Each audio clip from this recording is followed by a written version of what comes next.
Yeah, it's not right.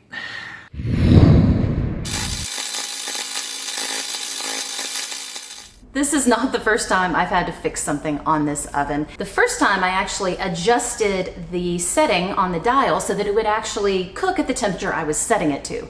You may not realize that that's something that might be happening with your oven, but it is, and it's actually pretty easy to correct. The second time I just replaced the igniter, which is also pretty straightforward and simple to do on your own. You don't necessarily have to call a repair person to do it. Now, the most recent issue is that the oven was igniting, but it wasn't firing up to the temperature it should be. It was barely burning at all. And on investigation, I realized that a hole had burned through the burner tube right where the igniter was. So all of the propane was just sort of leaking out of that hole and wasn't really firing up the way it was supposed to. And also now the igniter is not working. So I don't know if maybe I had the igniter too close to the burner when I initially installed it. That's possible. But whatever the problem was, it's now something I've got to fix. And I got to admit, I'm kind of itching to just get a brand new one. This is about 20 years old. It's original to the house. And it's starting to look pretty shabby, but it is still technically functional. And we just recently had to get a new washer, so getting two appliances out of nowhere when you weren't planning to is not something we really want to do. Now, I ordered these parts off of an appliance parts website. It took me a little bit of time to find exactly what I needed, but I'm pretty sure this is the part. This along with a new igniter. And I'm just gonna try to get to it. I'm hoping this will actually fix it and I can get to baking the pie I wanted to bake today.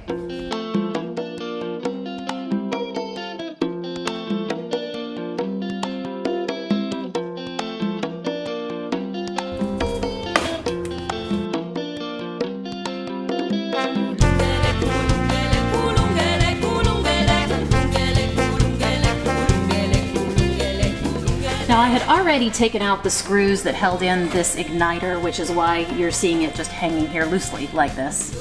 And I'm also going to go ahead and take that broiling thing out. And actually, this oven door comes off pretty easily as well. Actually, I think I can take this whole thing out. This.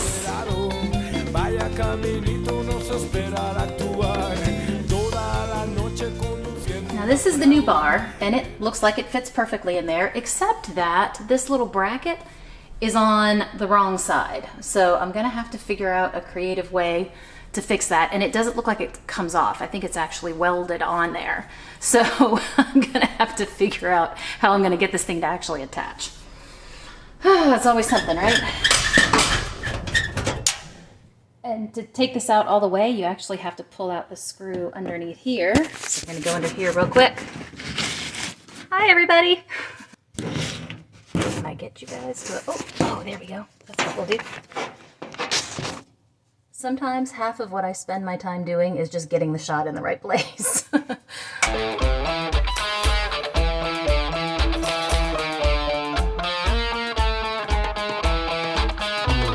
Since I have to replace the igniter as well, I'm going to take this little piece off back here. There's no sophisticated, more realizing way. We could start with a bottle of rosé.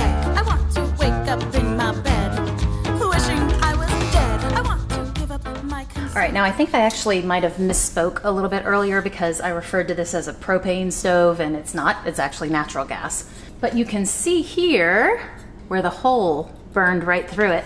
Now the igniter doesn't look like it's damaged. It looks like it's okay, but you know, you really can't ever tell. There is a little bit of corrosion on it, and it wasn't heating up, or it wasn't, you know, glowing the way it should the last time I checked it. So I did go ahead and get both. I do want to actually strip off some of the wire on this just to give myself some fresh wire to work with, and I'm going to use this guy right here. This is from Klein Tools. It's a wire stripper. And if you do this kind of stuff on a semi-regular basis like I do, this is actually a really handy tool to have. There we go. Now this new igniter comes with this little plug on the end, which makes you think that it plugs in, and it probably could in some models, but in mine you actually have to cut the wires off. And it actually does come with these little ceramic wire caps that I'm going to use to kind of keep everything safe in there like I did last time.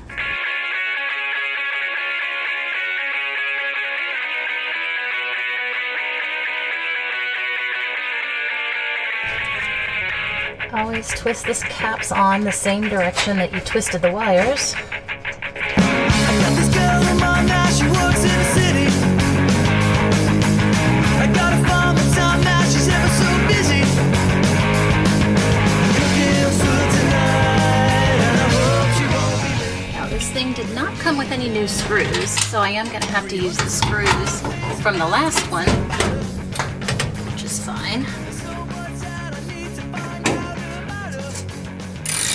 I think I'm actually going to have to drill new holes for that, which I don't think is too much of a problem. There's lots of little holes back here anyway, that they just don't line up properly. So I'm sure probably somebody is going to comment somewhere that this is not the right thing to do, but I'm going to do it.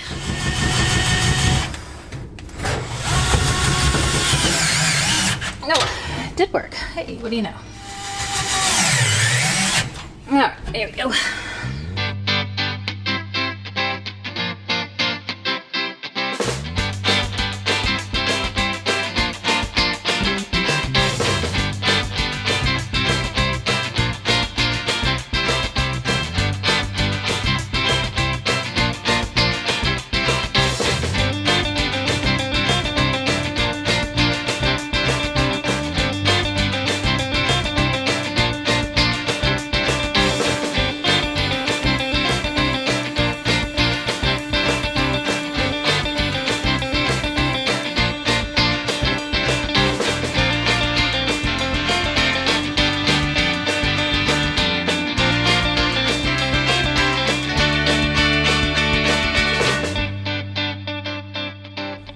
Whew, okay, looking slightly unkempt now, but I think I've got it ready to go. Normally I would test this before I got everything put back together, but somehow with natural gas and an open flame, that didn't seem like the safest thing to do. So I'm gonna go ahead and test this now that I've got it back together, and here's to hoping. Ooh, there it goes. The igniter's working, yay.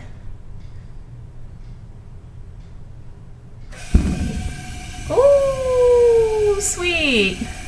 Well, it seems to be working, which I'm both happy and sad about, to be honest. But I'm gonna check and see if it's actually heating to the right temperature now with this little portable oven thermometer. You can get these for like 10 bucks at a grocery store or Walmart or Amazon or pretty much wherever you want.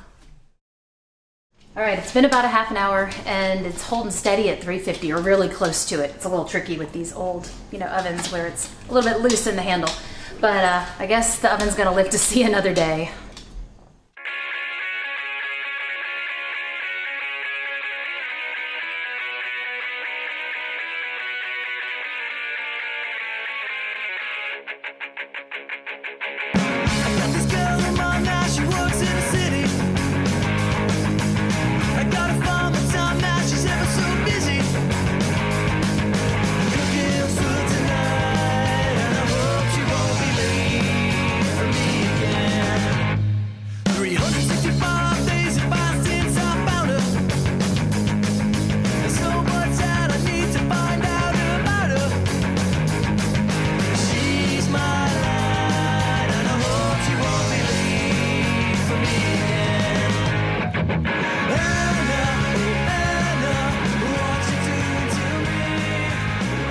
I made none of this.